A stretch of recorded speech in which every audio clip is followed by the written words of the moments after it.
پدر با پسر گفت با قهر که تو آدم نشوی جان پدر. حیف آن عمر که ای بی سر و پا در راه تربیتت کردم سر. دل فرزند از این حرف شکست، به خبر از پدرش کرد سفر.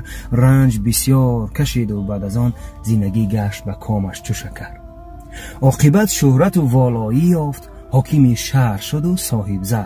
چند وقتی بگذشت و بعد از آن امر فرمود به احضار پدر را بیارید. پدرش آمده از راه دراز نزد حاکم شد و بشناخت پسر از غایه خودخواهی و کبر نظر افکند سر و پای پدر. گفتی که تو آدم نشوی، تا کنون شهمت و جا هم بینیگر ای پدر. پیر خندید و سرش داد تکان، گفت این نکته برون شد زده. من نگفتم که تو حاکم نشوی، گفتم آدم نشوی جان پدر. عالم شدن آسان، انا آدم شدن کار مشکل است.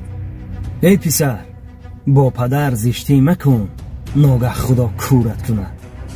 از دری درگاه لطفش رانده و دورت کند.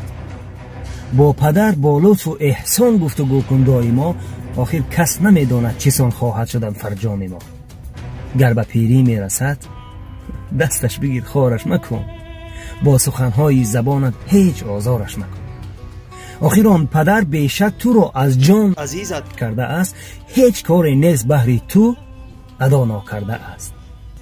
شعر اقبال گوش دار و با پدر زشتی مکن جانی برادر. احترامش کن که الله قدر تو دارد فزون. دیروز همه ما و شما شاهد یک واقعه شدیم که در صحیفه صالحین یک نوار بود. اندک شما منم تماشا بکنید. بزن و بفرزن 5 تا دورم من زده هایکا. استغفر الله. میگوید که 5 فرزند داشتم لیکن مرا از خانه راندند. یک پدر 10 پسر را نور چشمان میکند. شب نگفته روز نگفته نان و آب می آورد. 10 پسر را بنگرید ترک پدرشان کرده اند. ای خدایا هیچ پدر را بر پسر محتاج مکن.